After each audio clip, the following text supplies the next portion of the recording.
ma Gaston nekkatul ni que ay relation wu liggéey moom moo ñu boole. Il était devenu un père, un conseiller pour moi. Sama carrière dafa am lu bari lu mu ci joué. Man contrat bi ma njëkk a signé jóge RTS dem Sen TV kër Gaston Mbengue laa ko signé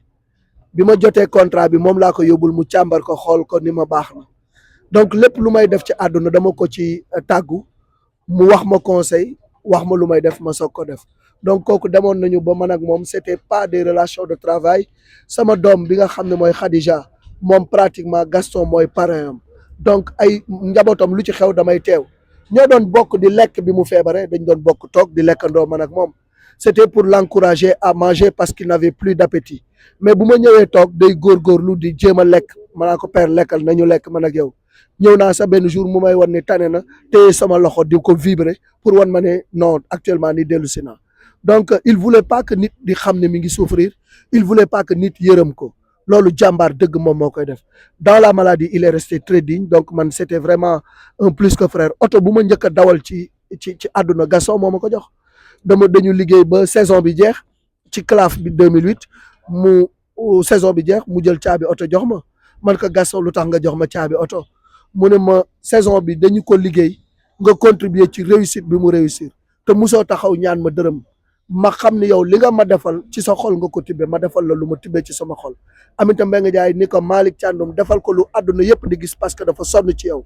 moo tax mu jox ma oto boobu mu nekk oto bu rouge bu ma njëkk a am donc Gaston c'était plus qu'un collaborateur c'était un frère. Ben écoutez, Gaston est un monument. Aujourd'hui, c'est un monument qui s'effondre. Il a beaucoup contribué à l'épanouissement et à l'essor de la lutte sénégalaise. Et aujourd'hui, beaucoup de champions qui se font une place au soleil ont été tout simplement aidés par Gaston Production. Gaston est une usine de fabrique de champions. Parce qu'aujourd'hui, tous ceux qui détiennent les rênes de la lutte sont passés par le CLAF ou bien ont été tout simplement propulsés par Gaston au devant de la scène.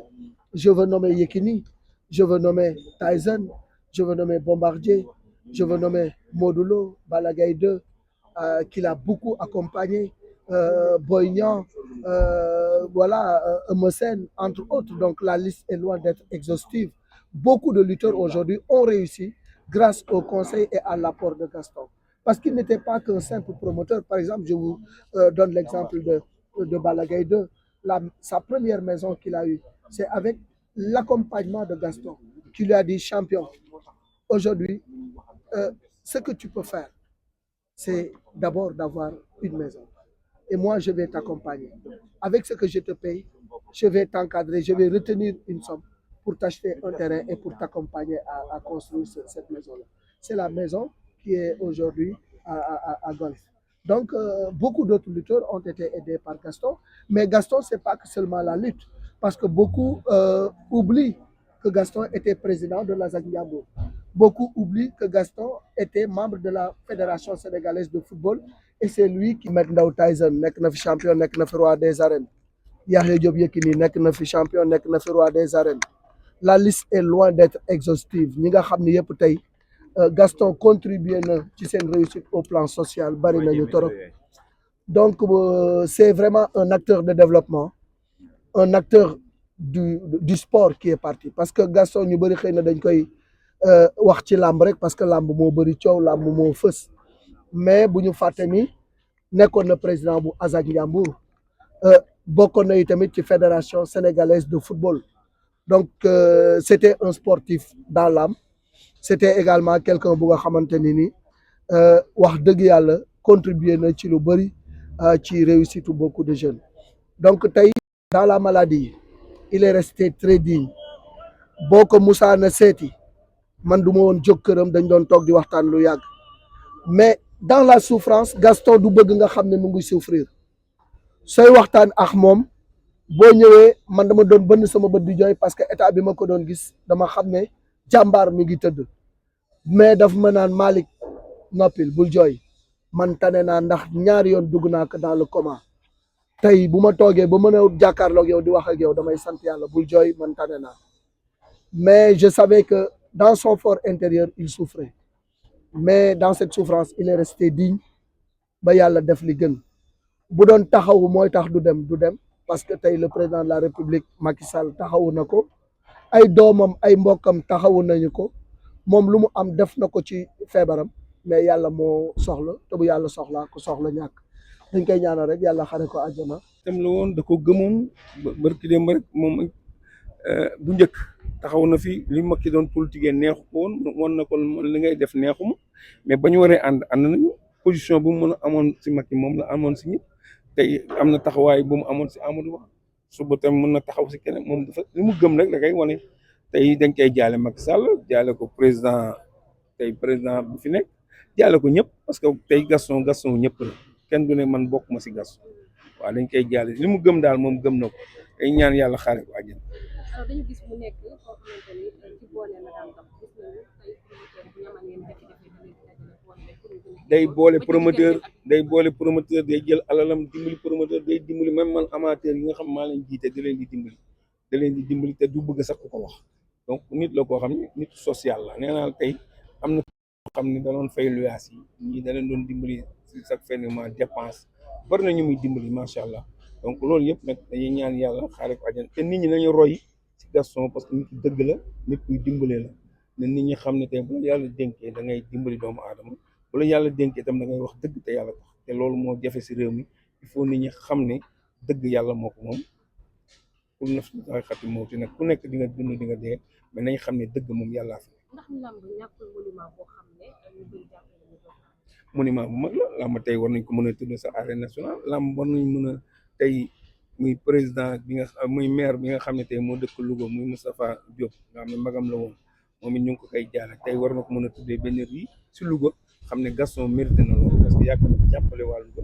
jàppale Sénégal tey mérité na lu nekk si réew yaa ngi xaar gouvernement bu bees tey mu am ay place boo xam ne gouvernement bu bees tamit Gaston seen Gaston la exemple la si réew mi ku mel ni Gaston tey perte bi ñuy perte muy gouvernement bi muy opposition bi muy ñëpp ñàkk kon nag ñëpp ñàkk gouvernement bi dëjëm la dëju ñëpp la ñu ngi koy jaale président de la République di ko jaale premier di ko jaale membre gouvernement bi di ko jaale aussi assemblée nationale président assemblée nationale di ko jaale ñëpp xam ne Gaston ñëpp merci. lu mag lu rëy loo xam ni mënoon na fi des ba ci kanam yal na ko yàlla yërëm xare ko de miroir. ah oui, plus que de miroir parce que Gaston je parle pas comme ça mais il a été toujours un modèle tey làmb fu mu yegg si Alaaji Gaston Mbengue la loolu ku nekk war nga ko xam promoteur yi ni ñu baree Gaston Mbengue la parce que il a balisé la route xatalul kenn yaatal uuf njabootam boole ñu ci njabootam jàngal ñu liggéey bi bu ñu mën nekk tey jii nii ci wetam donc ñu koy jaal Sénégal gépp jaal ko doomam Makan Mbengue jaal ko le monde sportif jaal ko itam monde lamb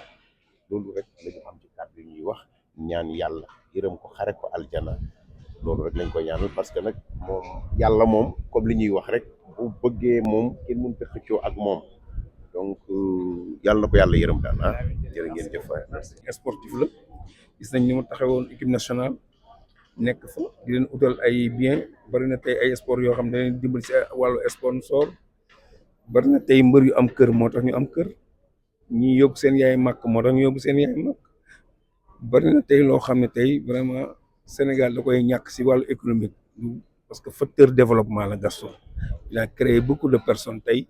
ñoo xam si Gaston production bu tëgg làmb ñaata nit mooy am dara di ko yóbbu seen kër tey ñàkk nañu ñun amateurs yi sax parce que souvent day dimbali ay amateur te daan ma bu ko wax léeg-léeg mu def ko ba pare ñëw wax ma ko ne ma nag bëgguma ku ko dégg wala kooku woo ma ne ma Gaston de moo ma dimbali fii wala moo ma fekk fii ma woo ko mu ne ma amul benn problème man si laa bokk donc kooku day vraiment ñàkk nañ ko am solo si réew mi ñu koy jaale yéen même presse bi ku ko invité mu ñëw te boo ko invité lu mu gëm lay wax te nit kooku dafa am solo léegi si Sénégal am na ñoo xam ne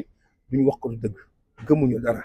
mais moom gëm na dara wax ko du dëgg la li mu gëm lay wax tey ku mu àndal tamit boo leen jotee tamit bu juboo jotee day ñëw ne la baal ma ak ngeen àndaat dem waaye terewul li nekk si moom dina la ko wax boo leen àndee baax na boo leen àndul baax fu mu féete tamit ñëpp dañuy xam ne kii fii la féete